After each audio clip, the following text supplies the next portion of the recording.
Unferth's challenge. Unferth spoke.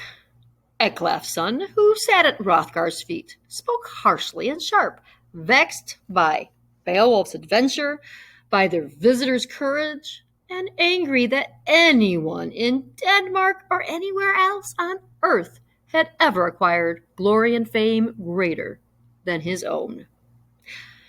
You're Beowulf, are you? The same boastful fool who fought a swimming match with Brecca, both of you daring and young and proud, exploring the deepest seas, risking your lives for no reason but the danger? All older and wiser heads warned you not to, but no one could check such pride.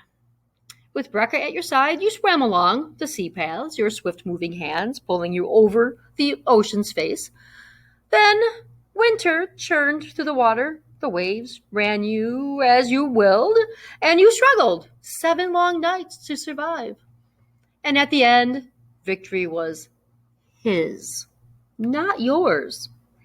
The sea carried him close to his home, to southern Norway, near the land of the Brondings, where he ruled and was loved, where his treasure was piled and his strength protected his towns and his people. He'd promised to outswim you, Bonstain's son. Made that boast ring true. You've been lucky in your battles, Beowulf, but I think your luck may change if you challenge Grendel. Staying a whole night through in this hall, waiting where that fiercest of demons can find you? Beowulf answered, Edgaitho's great son. Unferth, my friend, your face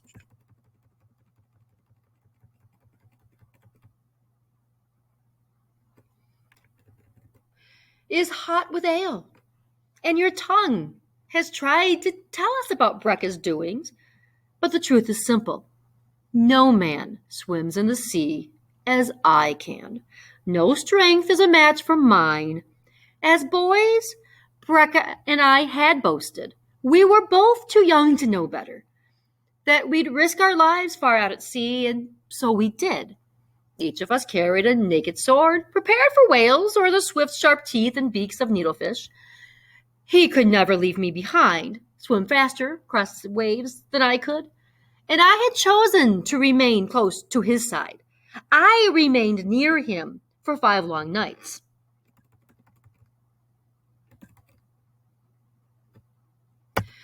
Until a flood swept us apart. The frozen sea surged around me. It grew dark. The wind turned bitter, blowing from the north, and the waves were savage.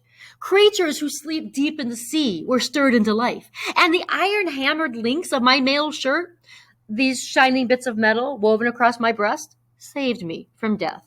A monster seized me, drew me swiftly toward the bottom, swimming with his claws tight in my flesh. But fate let me find its heart with my sword, hack myself free. I fought that beast's last battle, left it floating lifeless in the sea.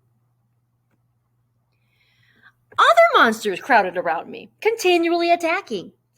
I treated them politely, offering the edge of my razor-sharp sword, but the feast, I think, did not please them.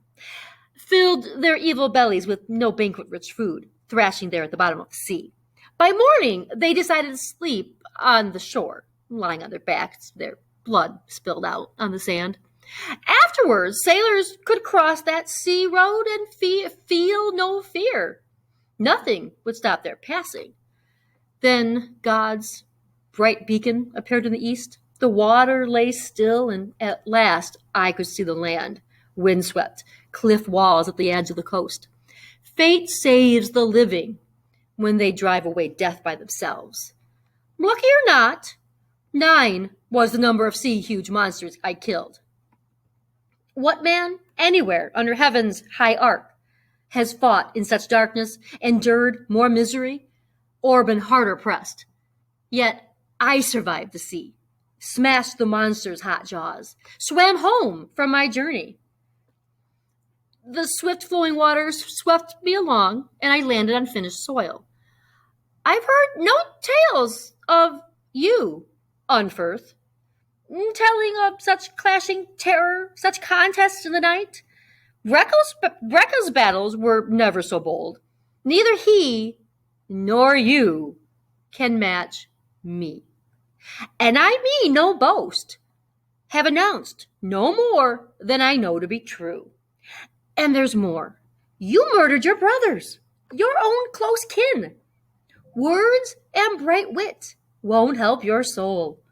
You'll suffer hell's fires, Unferth, forever tormented, Ecglaf's proud son. If your hands were as hard, your heart as fierce as you think it, no fool would dare to raid your hall, ruin Herod, and oppress its prince, as Grendel has done.